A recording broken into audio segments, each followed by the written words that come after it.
Olá, chegamos ao 8º episódio do ZazaCast, o primeiro após o primeiro turno das eleições, e vamos dar o boa noite ao agora deputado estadual eleito Isaías Regis. É ele que dá esse boa noite especial, deputado eleito Isaías Regis, para todo mundo que vai acompanhar com a gente agora o ZazaCast.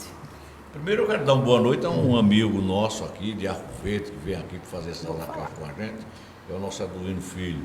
E dar uma boa noite a todas as pessoas que estão nos vendo e nos ouvindo nesse momento. E agradecer, né? É evidente que tem que agradecer pela eleição, pela vitória e pelo sucesso que nós tivemos na nossa caminhada, que foi muito grande, na nossa cidade de Garanhuns, no Agreste Meridional e em Pernambuco. Nós fomos votados em 167 municípios. Mesmo se 3 votos, 10 votos, 15 votos, mas foi juntando tudinho, terminou indo para a sexta e dando bola na sexta, que foi a eleição de deputado estadual eleito por Garanhuns e por Pernambuco. E quando chegar lá na Assembleia, eu sou deputado igual a qualquer um que teve 240 mil votos, não sou diferente de nenhum deles.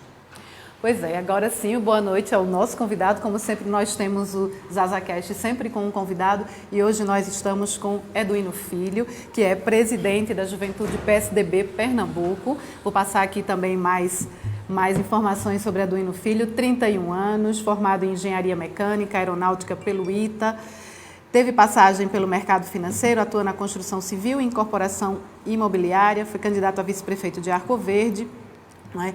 E também segue com Raquel desde o início, também junto com o deputado estadual eleito Isaías Regis. Seja muito bem-vindo, Aduino Filho. Dê o seu boa noite aí. Obrigado, a quem nos acompanha pelo ZazaCast. Obrigado, eu quero dar uma boa noite a toda essa audiência aí que acompanhou meu amigo Isaías nessa luta, nessa batalha enorme que ele venceu aí com a ajuda de tantos garanhuenses e de tantos pernambucanos, né?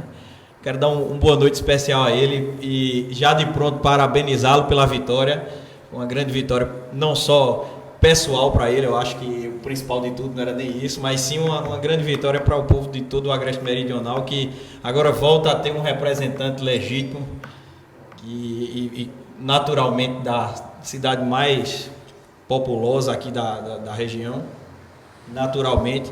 Agora sim os pleitos do Agreste Meridional serão atendidos, ainda mais, se Deus quiser, quando a gente conseguir essa vitória aí, né? Primeiramente do partido e, claro, principalmente de Raquel, para Pernambuco. Eu acredito que o que a gente vem sonhando já há quase um ano, né? Um projeto que surgiu lá atrás e que, se der certo, eu acho que Pernambuco vai ser agraciado com uma grande governadora. Então, boa noite a todo mundo aí, estou pronto para a gente bater um papo e, mais uma vez, parabéns a Isaías aí pela eleição. Prefeito, prefeito, aí eu continuo, gente, agora ele é deputado estadual eleito, ok? 8 anos como prefeito, difícil soltar isso, mas sigamos. Prefeito, o que o senhor, deputado eleito, o que o senhor vê diferente? O senhor está agora indo para o seu 4º mandato como deputado estadual. Qual é a diferença do Isaías Regis, que entrou lá atrás no primeiro mandato, para o que vai entrar nesse 4º mandato? Olha, o 4º mandato a diferença para o primeiro é que o primeiro era mais aquela vontade de chegar na Alep, de dizer não fui eleito, né? Para mim foi uma das coisas melhores que aconteceu na minha vida, igual ao 4º mandato. O primeiro mandato e o 4º. Não sem nenhuma vaidade, sem me envaidecer de mandato, eu nunca me envaideci, nunca me senti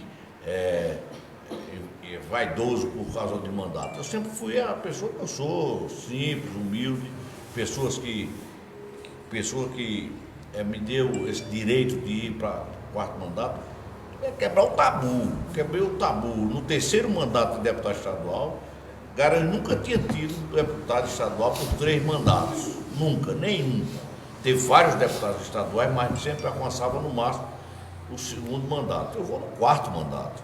Isso para mim é uma vitória que é inexplicável. Eu, sinceramente, pela humildade que eu tenho, de onde eu vim, com o que eu fiz na minha vida para chegar onde cheguei, independente de qualquer coisa, já fui longe, já prefeito 2 vezes, considerado o melhor prefeito dos últimos 40 anos na cidade de Garanhuns. Então Então, sinceramente, eu só tenho que dizer ao povo de Garanhuns, muito obrigado por tudo isso que vocês fizeram comigo. Apesar do sofrimento que a gente teve nessa campanha, uma campanha sem recurso, uma campanha com muita dificuldade, mas graças a Deus a população entendeu. Entrei também uma contribuição do nosso partido, o PSDB, também, na chapinha do PSDB, como a gente pode dizer. Fui agraciado com 27.104 votos e se me tornar deputado estadual sem ser aquele suplente. Eu sempre disse, todas as vezes que eu fui deputado, eu fui pelo voto e que me consagrou o mandato de deputado e o diploma, que agora em dezembro nós vamos receber. Então eu só tenho que agradecer aos amigos. Eu tive muito tempo com o Eduino e o pai dele também, que é Eduino também. A gente se juntou muito falando de política, aprendi muito com o pai dele também, pelo que ele fez aí, que ele já foi deputado estadual também. E aí, Eduino era candidato, depois desistiu de ser candidato, mas a gente ficou na luta com muita dificuldade e chegamos aonde nem esperávamos que chegasse, que é uma realidade. Nós não esperávamos, porque a movimentação da minha campanha foi extremamente Garanhuns. Eu não saí daqui para lugar nenhum. Eu não fui nem nos distritos de Miracica, nem do de Iratama, no município de Garanhuns. Eu não fui na Vila do Quartel. Mas vai agora como deputado eleito. Já é melhor, né? Mas graças a Deus, o povo me deu, né? Esse mandato. E eu vou tirar com muito prazer, com muita honra e com muito trabalho para devolver à minha região do Agreste Meridional e a Pernambuco um grande mandato. Antes de falar com Eduino Filho novamente, você falou aí em quebrar tabus, a gente lembra também que o senhor era o deputado estadual mais votado em Garanhuns e agora o senhor bateu o seu próprio recorde, né? Perfeitamente. Continuei batendo o recorde de que já era seu. Que já era meu. Bateu então eu tive mais quase 1.200 votos a mais do que tive na campanha de 2002. E por incrível que pareça, Eduino, eu fui em 2002 candidato a deputado estadual contra a esposa do ex-prefeito, que já está falecida. E 20 anos depois eu fui contra o filho do prefeito. E todas as duas vitorioso. Então isso marca, 20 anos depois, de tudo no 2002 e 2022. Então isso marca muito na minha vida, uma história que me consagra. 2 anos depois de sair da prefeitura, menos de 2 anos, já me tornar deputado estadual novamente. Uma coisa inesperada, uma coisa que eles não acreditavam, a oposição da gente não acreditava que a gente pudesse chegar. Mas o povo quis, e quando o povo quer, e Deus, não tem quem tire. Verdade. Eduino Filho, PSDB, a gente tem observado, até pela conjuntura que vem se formando do próprio partido, o PSDB por um tempo ficou sendo considerado aquele partido que estava envelhecendo, né? Porque tinha assim, grandes nomes, né? FHC, Geraldo Alckmin, né? O Dória passou por ele, tantos José Serra e grandes nomes, né? Mário Covas. Mas a gente via assim, que eram grandes nomes, mas que, claro, iam ter o tempo dele. E a gente vê agora, né, pronto, você aqui na Juventude PSDB Pernambuco, temos Raquel Lira aí, né, despontando. O PSDB está buscando essa renovação, está realmente assim, a Juventude PSDB Pernambuco hoje pensa num PSDB diferente para os próximos anos, nas próximas campanhas, com caras novas, mantendo o que o partido pensava desde o início? Pois é, já que o PSDB, se a gente for fazer uma análise histórica, talvez tenha passado por um período de hiato aí, de formação de lideranças, porque talvez até, se a gente for olhar, em toda essa época da redemocratização, existiram muitas lideranças do PSDB que se destacaram muito a nível nacional até, né? Então, de certa forma, pelo destaque dessa geração, talvez 1 ou 2 gerações depois, as gerações novas não tiveram o mesmo destaque, não competiram, entre aspas, né?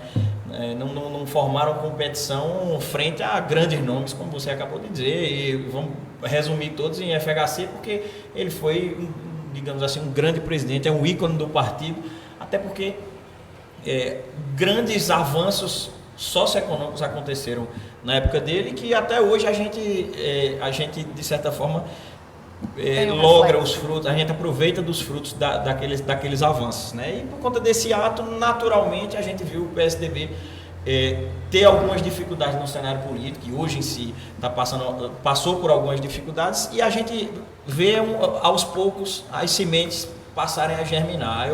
É claro que hoje eu diria que talvez o maior ícone desse é a própria Raquel, porque Raquel, de certa forma, ela, por mais que já tenha assim, já seja madura o suficiente para matar no peito a responsabilidade de assumir um estado como Pernambuco, é um estado que sempre foi vanguarda cultural e por muito tempo foi vanguarda econômica no país. Ela, apesar de ter essa experiência necessária, Raquel também, a gente pode dizer que é uma jovem, ela tem energia de jovem. A Raquel tem 44 Sim. anos. 43 anos, vai fazer 44 anos. Então, ela já vem de uma geração que muito provavelmente vai se destacar nacionalmente. A gente Sim. sabe, quem convive com ela vê que ela tem todas as qualidades necessárias para, digamos assim, recomeçar uma carreira aqui como governadora de Pernambuco e sair projetar ela nacionalmente. Não tenho dúvida que em poucos anos ela vai entrar e passar a ser referência nacional, principalmente agora, se Deus quiser, se a gente conseguir e o PSDB de Pernambuco chegar lá e colocar ela na cadeira para liderar Pernambuco. Então, é natural que a gente esteja passando por um período de renovação e assim, eu estou muito animado com os próximos anos do PSDB, porque a gente está vendo que está começando a haver uma continuidade na formação de lideranças do partido, e isso aí é algo que é nacional, né? A gente não tem só Raquel, né? Raquel, Pedro Cunha Lima, Eduardo Leite. São lideranças que já despontaram e que naturalmente em seus estados puxarão novos líderes. Então, eu acredito que o PSDB vai voltar assim à cena nacional. Isso é algo que naturalmente vai acontecer, e estou muito empolgado para a gente ver isso aí acontecer e contribuir mais com o Brasil, né? Deputado eleito Isaías Regis, tem que acostumar. A juventude esteve muito presente na sua campanha, né? Como vai ser o diálogo, a conversa, os projetos do deputado estadual eleito Isaías Regis com a juventude? Olha, eu sempre pensei na juventude, porque ela é a formadora de opinião, ela é o futuro da nossa cidade, ela é o futuro do estado de Pernambuco. E eu conquistei desde a criança. Você vê que onde eu chego, as crianças, Zazá, Isaías, aquela alegria que faz comigo. E depois a juventude, eu encontrando com as pessoas das escolas, as jovens das escolas, adolescentes das escolas, todas as escolas de Garanhuns, quando me vê, já me tem ali como um tio, como um avô, como um pai. Por quê? Porque eu me preocupei com a juventude. Eu não lancei em Garanhuns, graças a Deus, nenhum projeto que fosse para o desenvolvimento da juventude pior. Não, eu lancei para melhor. Quando nós lançamos o Natal, que nós levamos o de 90 e o de 3, 4 anos para a rua, nós pensamos naquela juventude e nós também, que estava lá na cadeia já mais velha. E o Viva Dominguinhos, porque nós lançamos, quando eu falei em cultura, quando eu falo em juventude, eu falo também em cultura, porque a cultura é o desenvolvimento. A cultura é a única coisa no mundo que traz o conhecimento. Então, nós fizemos o Viva Dominguinhos, e você viu o Viva Dominguinhos, não tinha uma confusão, não tinha uma briga, a juventude ia para lá brincar, assistir o show, tranquilidade. Então, quando eu pensei nessa juventude, eu penso que ela vai ser o futuro da nossa cidade e do nosso estado.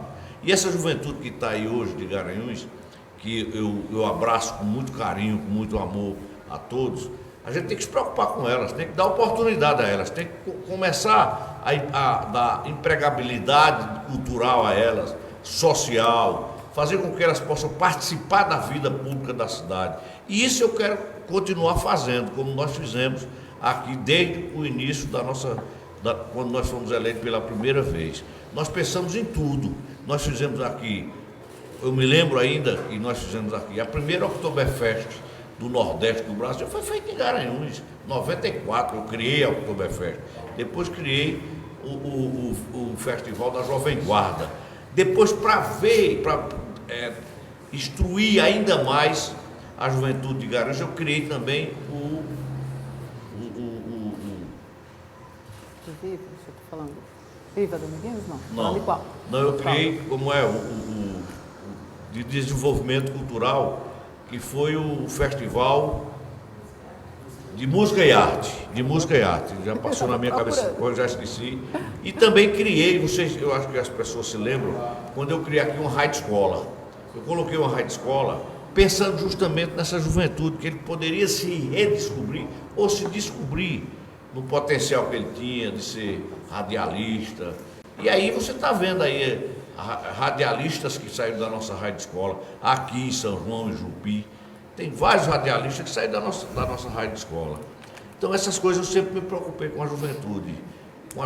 Porque se formar a profissionalização dessa juventude, nós vamos ter uma juventude mais preparada, mais organizada, com mais vontade de vencer. Está aí, Eduino. Eduino é formado no ITA, uma universidade que são poucos pernambucanos que conseguiram chegar lá. Então esse é um jovem que pode também oportunizar ainda muito na cidade dele, na cidade de Arco Verde, um incentivo ao jovem de Arco Verde a fazer o que ele fez. Por que não? Por que não fazer isso? Então nós tivemos aí a ousadia de criar, Eduino, aqui nós conseguimos trazer a Universidade Federal para Garanhuns, trazer o Instituto Federal. Quer dizer, tudo isso era pensando nessa juventude, de dar oportunizar a vida deles, porque muitos deles, como eu, que não tive condição de sair para estudar fora, eu fiquei no segundo grau. E isso é prejudicial, foi muito prejudicial na minha vida, porque minha formação seria a formação de fazer, eu queria fazer direito, e não tive condição de fazer direito. Então, graças a Deus, essas oportunidades que nós temos aí, que nós demos, nós pensamos assim, em trazer sempre. Quando eu entrei aqui em Garanhuns, tinha 3 faculdades, hoje tem 19.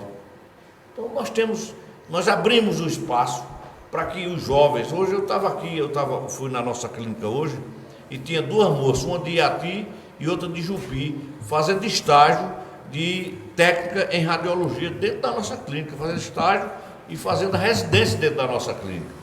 Então, isso para mim, quando eu chego, eu tomei um susto. Mas vocês são estagiários, vocês estão fazendo aqui. Não, nós estamos nos preparando para ser técnico em radiologia. 2 mocinhas, e eu fiquei muito alegre, porque nós estamos contribuindo para que essas meninas também tenham isso. Por que isso? Porque veio faculdades para aqui com esse curso. Então, graças a Deus, eu tenho um prazer de dizer à população de Garanhuns que eu sou muito satisfeito com minha vida, eu não tenho nenhum empecilho de nada na minha vida, eu me acho um homem de sucesso, porque eu tive sucesso em Garanhuns, esse já é o 5º a 6º mandato, 3 deputados, 2 de prefeito, mais um 6º mandato já, ininterrupto. Eu só parei esses 2 anos porque tive que sair, eu não tinha eleição para eu disputar, senão eu tinha ganho também. Pois é. O senhor falou aí do direito, prefeito, mas Deus tinha outros planos para o senhor.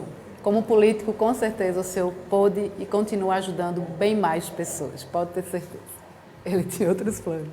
Mas, Eduino Filho, o deputado federal Silvio Costa Filho, a quem a gente manda um grande abraço, Silvinho, grande amigo de Isaías Regis, deputado de Isaías Regis, ele sempre fala que, para ele, o programa social, o melhor programa social que existe é qualificação e emprego para jovem. Ele sempre traz muito essa frase.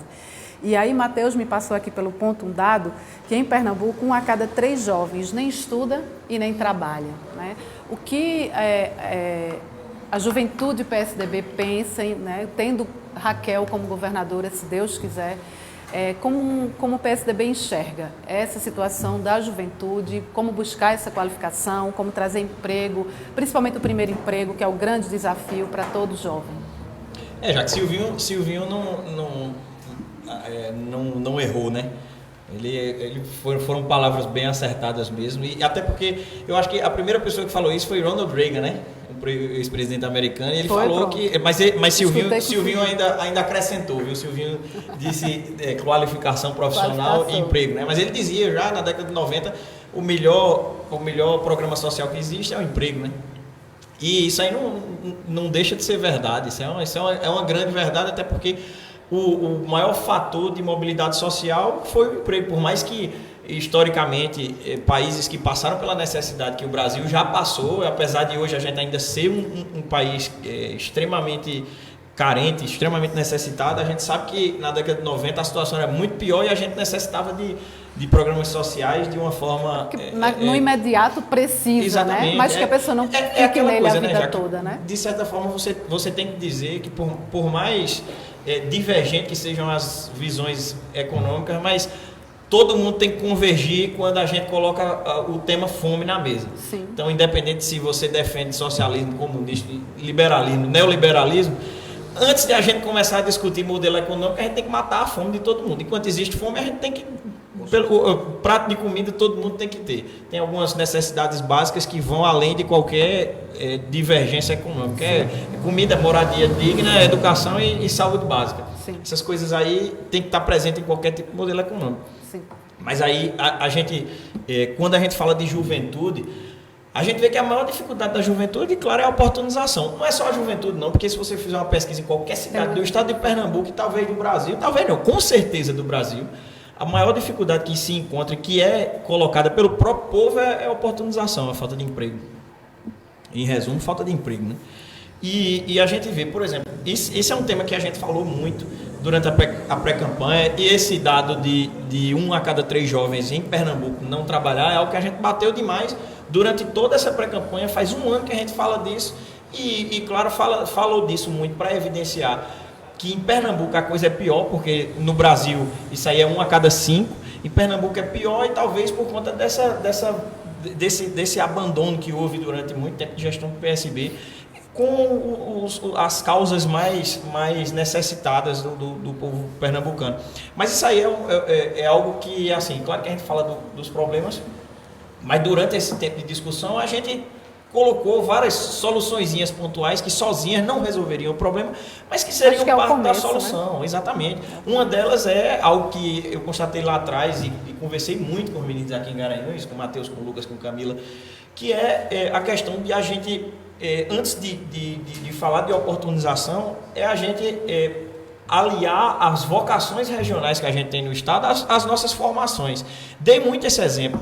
Não adianta a gente ensinar pesca lá em Vitória de Santo Antão, fruticultura em Vitória, e ensinar fazer um curso técnico em torno da indústria têxtil lá em Petrolina. Porque a indústria têxtil emprega lá em Santa Cruz, é no polo têxtil de Pernambuco, e a fruticultura emprega lá em Petrolina. Então, a gente precisa, claro, não é que quem queira aprender a engenharia de pesca ou qualquer coisa não tem essa oportunidade em outro lugar, mas a gente precisa ter foco. E não é foco só para priorizar a atividade, não é, porque se você for olhar de maneira prática, a maneira mais fácil de você empregar um jovem que vive em Toritama e Santa Cruz é dentro da indústria têxtil. Então a gente precisa aproveitar isso aí. Do mesmo jeito que lá no Litoral Sul, a gente precisa ensinar as pessoas como é que funciona o trato do turismo, porque é a maneira mais fácil de a gente oportunizar as pessoas. Essa, como outras, foram várias soluções que a gente tentou pontuar. E eu tenho certeza que aí cabe agora a um gestor que tenha um mínimo de sensibilidade social fazer esse tipo de coisa. E é claro que tenho certeza, já conversei até sobre isso com a Raquel, isso aí ela já tem isso em mente, e acredito que Pernambuco vai ter essa oportunidade de oportunizar novamente os jovens, né? Trazendo para o deputado estadual eleito Isaías Regis, que ainda antes, né, a verdade, de ser político, ele já tinha muito essa preocupação com qualificação profissional de jovens, com buscar criar um ambiente favorável para que novas empresas estivessem aqui, para que se criasse vagas. E ele teve a oportunidade de criar esse ambiente favorável quando prefeito, por 2 gestões. Eu lembro das carretas, e aí ele também preocupado, do jeito que você falou aí, de ter realmente aquela vocação do local, né? Porque, por exemplo, aqui nós somos polo da bacia leiteira, e ele tinha a preocupação de trazer as carretas do Senac, né? Na parte do Senai, perdão, na área de produtos lácteos, de desenvolver, de formar gente nessa área, e muitos técnicos aqui foram formados, passaram por esses cursos, né?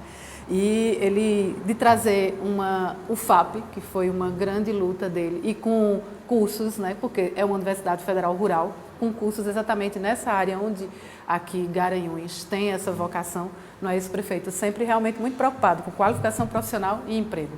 Olha, uma das coisas que mais nos preocupa é quando eu vejo os fabricantes de queijo de coalho, que muitas vezes eles são obrigados até a polícia rodoviária, o ADAGO, seja lá quem for, joga o queijo dele no mato. Por quê? Porque o governo de Pernambuco nunca se interessou em pegar o CIF federal. Nós já temos aqui o CIF do queijo de coalho, é o CIF estadual. Ele só pode girar dentro do estado de Pernambuco, no máximo no estado vizinho. Mas mesmo assim seria, se for pego, é queimado, é jogado. Se for para o estado vizinho, é tratado como clandestino, né? É como clandestino. Então, por que é que o queijo de Minas chega aqui? Porque tem o CIF federal. O queijo de coalho não pode ir para Brasília, não pode ir para São Paulo. Onde se for, seria sucesso, eu não tenho dúvida disso. Isso é o que eu já falei até com a futura governadora de Pernambuco, Raquel Lira, para que ela possa modificar, a gente requalificar esses queijeiros da nossa região, para poder eles venderem fora do estado, venderem para o Brasil todo e até para exportação, por que não? Então, eu tenho esse cuidado com essas coisas que nós precisamos resolver o mais rápido possível. Nós não podemos mais estar vivendo ainda. Eu já vi na televisão, várias pessoas, vários pais de família saindo com queijo de coalho, aí chega lá, pega o queijo de coalho do cara, joga no lixo. Então, eu queria que isso não acontecesse mais. Isso não é bom. Agora, nós temos que ter cuidado, porque nós, de qualquer maneira, nós estamos preservando também a saúde das pessoas. Então, Eduino, eu digo a você com toda certeza, eu tenho uma confiança tão grande na futura governadora de Pernambuco, mas tão grande, porque eu conversei muito com ela, eu senti muito a firmeza dela, eu senti muito o amor dela por Pernambuco, eu senti que não era fantasia que ela queria fazer. Eu andei com ela quase uma parte de Pernambuco, Araripe, andei com ela em vários lugares de Pernambuco, e eu sentia que ela não tinha um discurso só para o estado todo. Por exemplo, no Araripe ela teve um discurso. Quando ela chegou em Arco Verde é outro discurso. Quando ela chegou em Salgueiro é outro discurso. Então ela tá preparada para discutir Pernambuco, observando toda a região. Porque, por exemplo, a região do Agreste Meridional, que foi uma das mais ricas do estado de Pernambuco, na década de 50, na década de 40, que meus familiares sempre dizem isso, nós éramos produtores de café. Só aqui em Garanhuns tinha 4 exportadores de café. Nós tínhamos um conhecimento mundial do café da nossa região. Você chega na França, ainda hoje tem lá café de Brejão, nos restaurantes, nos cafés da França. Então, por que foi que nós decrescemos, a nossa economia caiu? Por que isso? Porque nós não incentivamos a tecnologia e mandaram para São Paulo a tecnologia. São Paulo tomou conta do café e hoje a gente aqui não tem mais nada. Nem sequer criamos outra oportunidade da zona rural. Foi o que aconteceu. A zona rural hoje é uma zona rural despovoada. Ela não tem mais habitantes na zona rural. Tudo isso por falta de trabalho, por falta de vontade de resolver os problemas. O governo não se preocupou e não é esse governo que está aí. São vários governos em Pernambuco que se preocuparam muito mais com a juventude, que se preocuparam muito menos com a juventude, se preocuparam muito menos com o homem do campo, não preservaram o homem do campo na sede. Hoje quem está no campo é os velhos. A juventude veio-se embora para a cidade. Então isso não foi bom, porque, por exemplo, Garanhuns hoje tem 91% da população de Garanhuns é urbana, 9% é na zona rural. O que é que nós produzimos na zona rural para sustentar Garanhuns? Quase nada. Quer dizer, onde nós temos um potencial muito grande de produção na zona rural. Então nós precisamos ver isso com Raquel, nós precisamos trazer o desenvolvimento para a nossa cidade, nós precisamos melhorar a qualidade de vida das pessoas, criar autoestima para as pessoas. Eu citei um exemplo para a Raquel, porque o Hospital do Moura, quando foi construído em 1942, Garanhuns tinha 50 mil habitantes, o Agreste Meridional todo tinha 400 mil habitantes. Hoje nós temos 800 mil habitantes e Garanhuns tem 140 mil habitantes a 150 mil. vai depender do censo agora. E o hospital mesmo, não mudou. Então nós podemos mais viver. Como é que nós podemos ter aqui numa cidade polo como Garanhuns, com 22 municípios e mais? Por exemplo, Venturosa, Pedra, consome muito em Garanhuns também. Aí você tem Alagoas aqui bem pertinho também, que vem para Garanhuns. Nós não temos Instituto de Medicina Legal.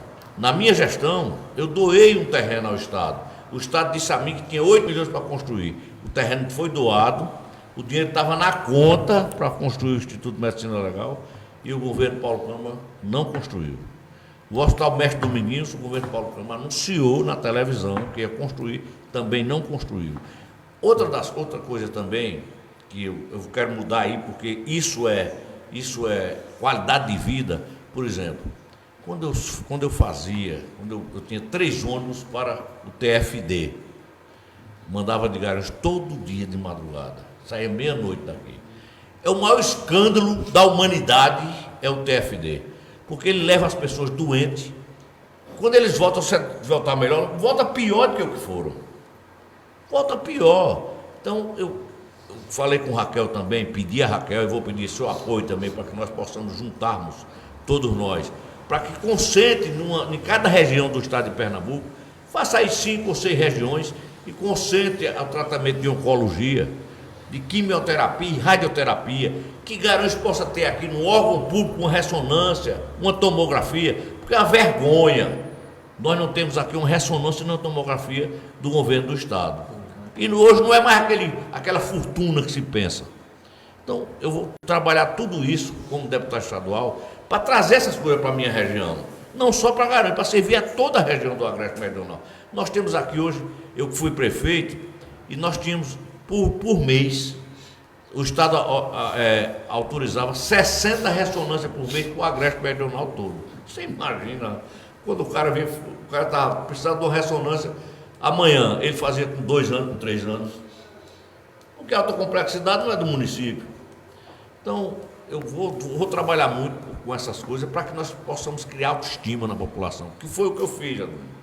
Olha, se você vê Garanhuns hoje, em relação ao que quando eu entrei para o que Garanhuns é hoje, eu peguei Garanhuns com 129 milhões de arrecadação, deixei com 350, já deve estar em 500 milhões. Sem cobrar mais imposto. No mínimo. E sem aumentar imposto, sem cobrar mais imposto, sem nada. Foi oportunizando as pessoas a melhorar a qualidade de vida.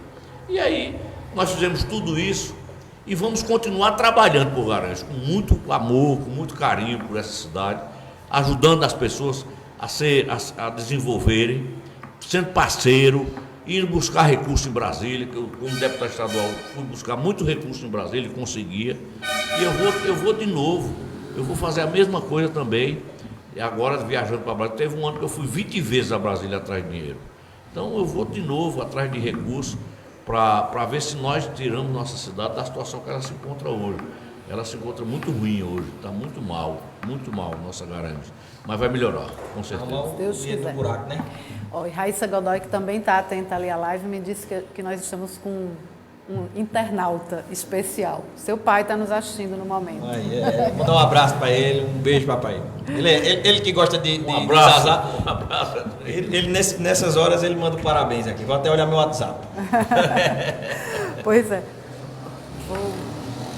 Rafa, a gente pode soltar um vídeo agora? Como, gente, esse é o primeiro ZazaCast após o primeiro turno, né, a vitória do deputado estadual eleito Isaías Regis. Vamos relembrar os momentos, algumas imagens desse dia tão feliz para Garanhuns? 4, 5, 6, 7, 8 4, 5, 6, 7, 8 4, 5, 6, 7, 8 Deputado estadual é Isaías Regis. 4, 5, 6, 7, 8. Meu deputado estadual, bora digitar, bora confirmar. E aí? Meu deputado estadual é Zazá. Minha Garanhuns vai querer, Isaías vai vencer. O número dele já está na cabeça. 4, 5, 6, 7, 8. Não vai esquecer. Isaías é testado, ele já provou. Vai pro 4º mandato, com ele eu vou. Garanhuns está com ele, vai votar de novo. 74% de aprovação. Não é brincadeira não. Vamos digitar 4, 5, 6, 7, 8. Confirmar, meu povo. 4, 5, 6, 7, 8. 4, 5, 6, 7, 8. 4, 5, 6, 7, 8. 4, 5, 6, 7, 8. 4, 5, 6, 7, 8. 4, 5, 6, 7, 8. 4, 5, 6, 7, 8. 4, 5, 6, 7.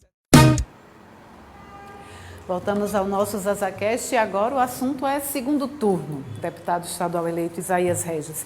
Na segunda-feira, 3 de outubro, Isaías Regis já estava no modo on segundo turno, ligando para todas as lideranças da região, né, conversando com lideranças do Agreste Meridional, com foco em Raquel Lira, segundo turno. Como é que tem sido essa movimentação, prefeito? Olha, graças a Deus, nós obtivemos sucesso nessa movimentação e ainda estamos esperando alguns que virão. Novas adesões, né? Algumas adesões para nosso grupo, para que nós possamos fazer um grande trabalho pelo Agreste Meridional. Alguns prefeitos, algumas lideranças que já estão conosco, outros ainda não decidiram ainda por questão partidária deles, mas eu acredito que até o final dessa semana, até sexta-feira, nós vamos ter aí muitas definições. Nós temos aí a nossa candidata Raquel Lira na frente nas pesquisas, disparada na frente nas pesquisas, com a votação que a gente, se fosse hoje, ela já tinha mais de 600 mil votos à frente da segunda colocada, que não é fácil a gente ter um número de votos desse tamanho. Então nós temos o melhor, nós temos a melhor candidata, nós temos o melhor projeto, nós temos a melhor qualidade para oferecer a Pernambuco. Nós não estamos oferecendo a Pernambuco oportunidade de uma pessoa inexperiente, nós estamos oferecendo uma pessoa experiente, uma pessoa que tem tudo, todo um currículo, que sabe administrar, que fez as coisas com certeza na cidade que ela tanto ela gosta, a sua Caruaru, que ela fez uma grande administração. É evidente que a administração que ela fez em Caruaru, ela fez uma administração moderna, uma administração diferente. Então, graças a Deus, nós temos aí, com certeza absoluta, nós estamos vivendo um momento muito bom para Pernambuco com Raquel Lira. Raquel Lira vai ser a nossa governadora, preparada para administrar esse estado e dar uma nova visibilidade socioeconômica e cultural ao nosso Pernambuco. E majoritária em Garanhuns, hein? No primeiro turno, já deu Raquel aqui. Com certeza, já deu Raquel aqui. Já deu Raquel aqui no primeiro turno. Para o segundo colocado, nós tivemos 12 mil votos a mais do que o segundo colocado. E agora eu vou falar com a Eduino Filho, porque ela também foi majoritária em Arco Verde, né? Uhum. Então, Eduino, como é que está essa movimentação lá em Arco Verde para esse segundo turno? Em Arco Verde, já que melhor impossível.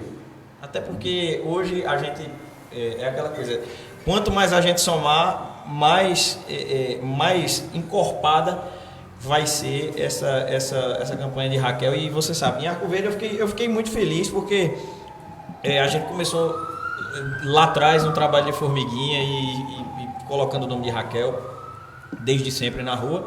E hoje a gente praticamente fechou a cidade lá com Raquel, porque hoje, especialmente, a gente teve a alegria de anunciar lá que o prefeito de Arco Verde, que tinha seus compromissos com o governo por conta, não por compromissos pessoais, mas sim por conta da cidade, pelo apoio, mesmo, né? O apoio que ele precisou no que tange ao orçamento, né? Na cidade de Arco Verde, eu entendo ele completamente. Mas agora isso aí já virou essa página e tivemos a sorte de anunciar o prefeito de Arco Verde hoje, que você sabe, até do ponto de vista regional é uma grande liderança, porque Arco Verde naturalmente representa um centro regional, é como Garanhuns, apesar de Arco Verde ter a metade da população de Garanhuns, mas ali vivem no entorno de Arco Verde e vivem a vida de Arco Verde, uma população, uma quantidade de pessoas de 450 mil pessoas, mais ou menos.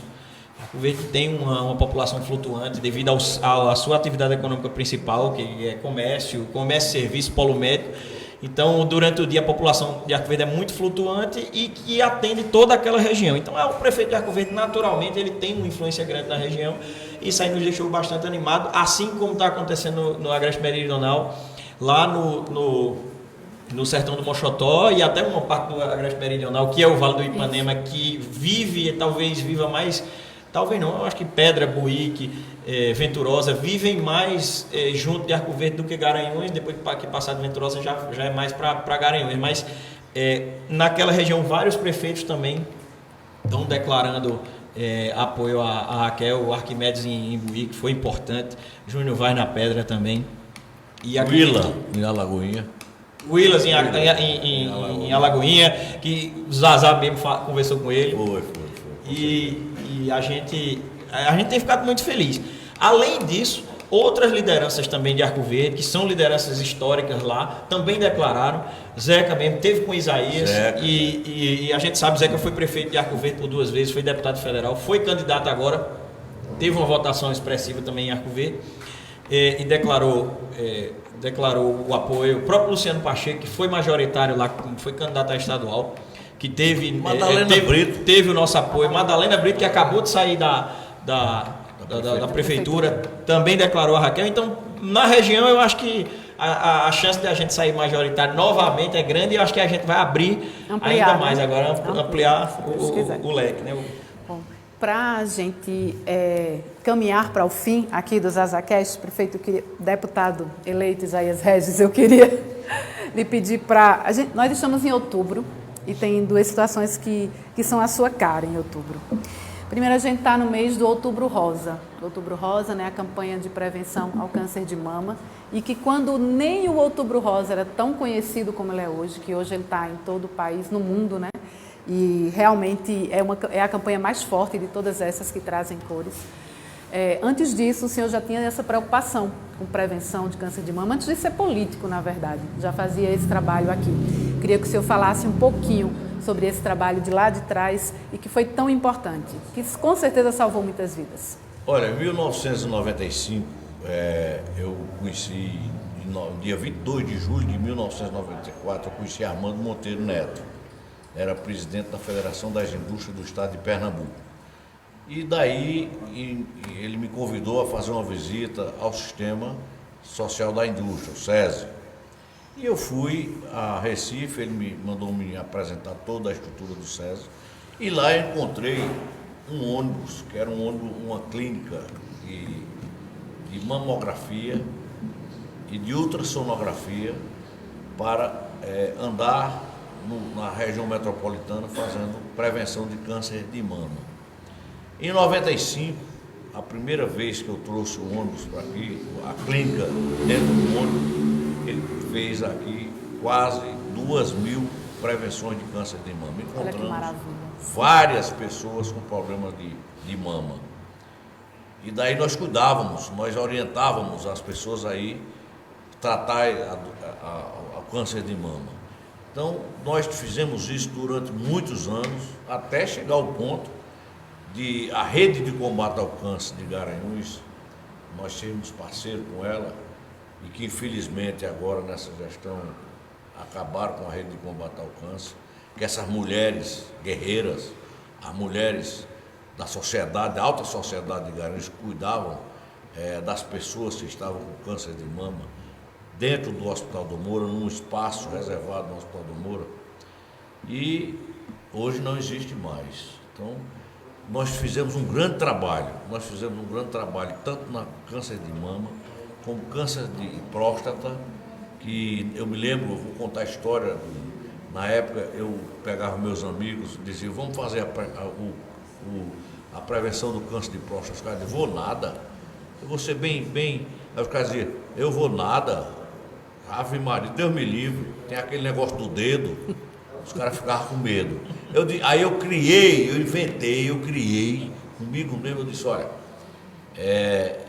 não tem nada a ver, é pelo PSA, que eu não sabia nem o que era PSA.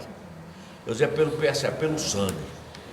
E muitas vezes os caras, aí eu vou, aí eu. Meu amigo, quando você fazia o PSA, que o PSA dava alterado, e o médico dizia a eles, olha, você tem que fazer agora a prevenção diferente. O cara disse, vamos embora fazer. Quer dizer, a gente começou a educar os homens aqui da nossa região do Agreste Meridional. E nós fazíamos isso tanto com as mulheres como com os homens. E também fizemos aqui uma prevenção de colo de útero também. Nós tínhamos um carro que fazia prevenção de colo de útero. Eu me lembro que aqui numa cidade aqui do nosso município, nós fizemos 500 prevenções de colo de útero. 20% acusou câncer de colo de útero. 20% da população desse município. Dos 500 que nós fizemos. Então, aí foi quando a gente começou a ter mais cuidado ainda. A gente começou a ter muito cuidado nessas coisas, e foi aí, quando veio o Outubro Rosa depois, que a gente participou, todos os tempos do Outubro Rosa, nós participávamos. E na nossa gestão, o Outubro Rosa, quando nós fazíamos 800 mamografias. Nós comprávamos as 800 mamografias e fazíamos. Hoje está uma dificuldade maior do mundo para uma pessoa se tiver algum problema, fazer uma mamografia na nossa cidade. Eu cheguei a ter uma mamografia na nossa clínica. Eu cheguei a ter uma. Então, eu fui uma das pessoas que trabalhei muito aqui na minha cidade. Por isso que eu tive esse sucesso político. Eu não fazia por questão política. Eu fazia por questão empresarial. Porque quando brincando, eu dizia o seguinte, meu ramo era calçados, onde eu comecei minha vida. Aí eu dizia, a única coisa que o defunto não vai se enterrar é com sapato, porque ia com roupa, com terno, com gravata e com meia, mas o sapato não ia. Eu digo, eu não posso deixar o povo morrer por causa disso. O povo tem que dançar para gastar sapato. Então eu brincando, eu dizia isso, e as pessoas começaram a entender. O sentimento era outro. E graças a Deus, Eduino, eu fiz tanta coisa aqui nesse setor, que terminei tendo uma clínica. Terminei trabalhando com uma clínica. Comecei com uma clínica pequena, hoje tem uma clínica grande aí, nossa, e que a gente faz ela da clínica popular, para que as pessoas possam ir fazer consultas mais baratas. Bom, e falando ainda em outubro, amanhã é o Dia das Crianças, né? Essa faixa etária que tanto ama o ex-prefeito Isaías Regis, o deputado estadual eleito Isaías Regis, né? Que nas ruas, em toda a campanha, em todas as campanhas dele, mas claro, a gente sempre fica com as imagens mais fortes da última, e na última campanha o que não faltou foram muitos abraços, muitos sorrisos e com toda a espontaneidade e sinceridade que são as crianças, né? Foi muito bom, foi muito bom. Então, feliz Dia das Crianças para todo mundo, né? Dia das Crianças para todos, todas essas crianças que a gente conhece, que a gente sabe. Tem criança que quando passa por mim na rua, ele fala, mamãe, é Zazá. É Zazá, mamãe. Eu quero tirar uma foto com ele, mamãe. Quer dizer, isso para mim é uma coisa que não tem coisa melhor no mundo. Quando você vê uma criança falar com você com amor, com carinho, por gostar de você, fique certo que o pai dele é favorável a você também. Com certeza. Eu aprendi isso.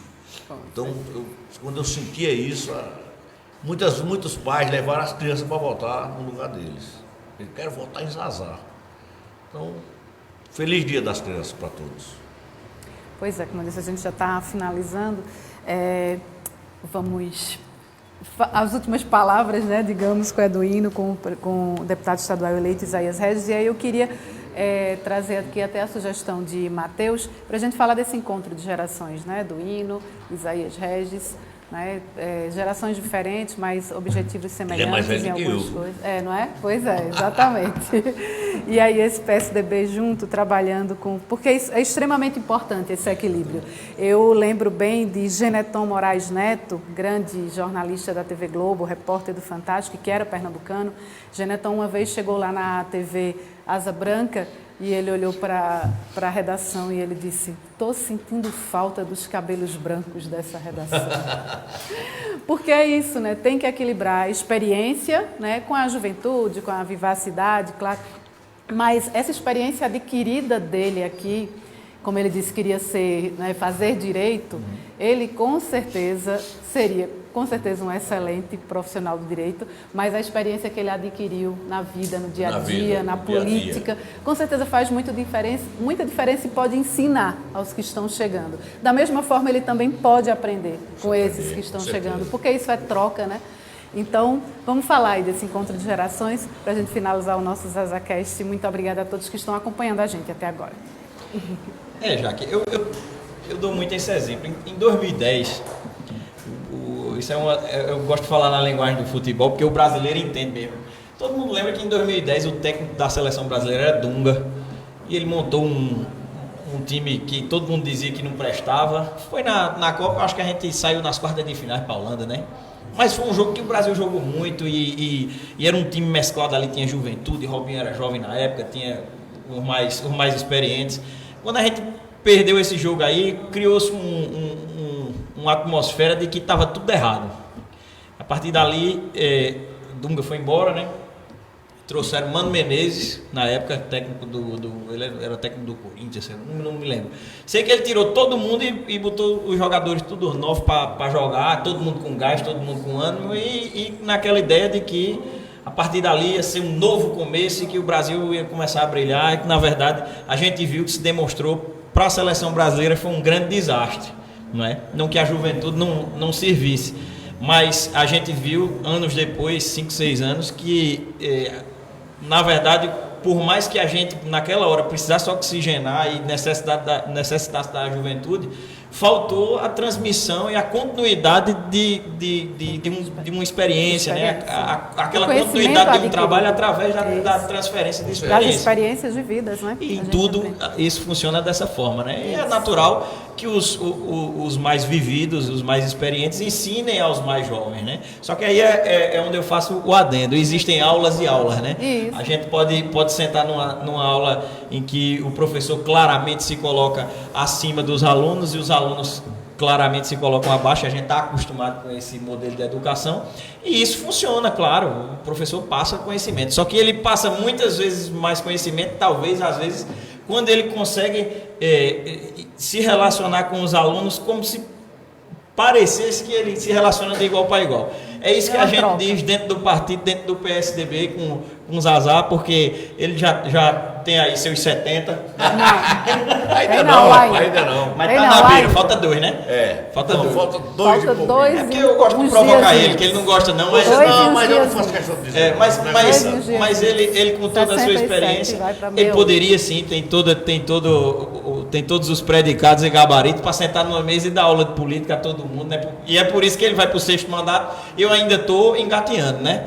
Mas de todo modo, eu acho que o que a gente mais gosta de aprender com ele é porque ele é um professor que ele senta do seu lado e parece que ele é igual a você. Todo mundo sabe que não é, que a experiência dele é diferente mesmo. Todo mundo sabe que ele tem muito mais experiência do que a maioria das pessoas que sentam com ele numa mesa.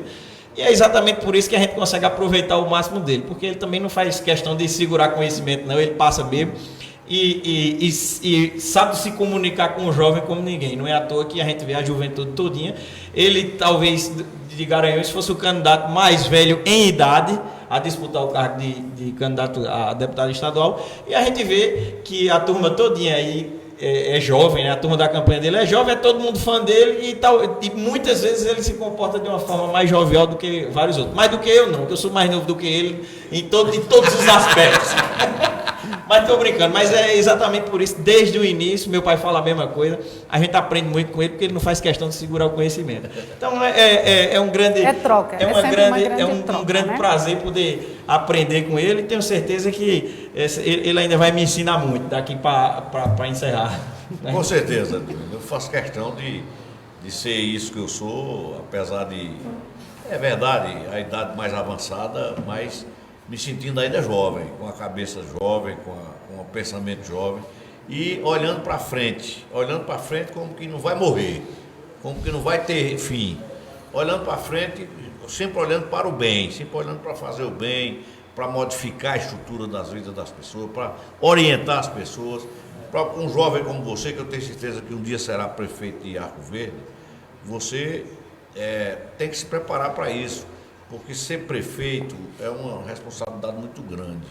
A gente pensa que não, mas é muito grande ser prefeito de uma cidade.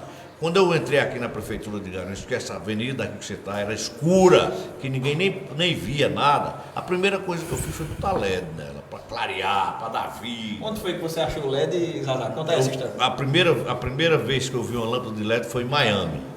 Eu estava passando em Miami, numa avenida, quando eu olhei um negócio claro feito essa luz. Acedia. Aí parecia o dia, aí eu disse, para, entra ali que eu quero ver o que é isso. Quando eu cheguei lá, estavam os caras lá em cima dos carrinhos subindo e trocando as lâmpadas. Eu não falo inglês, aliás, falo muito mal português.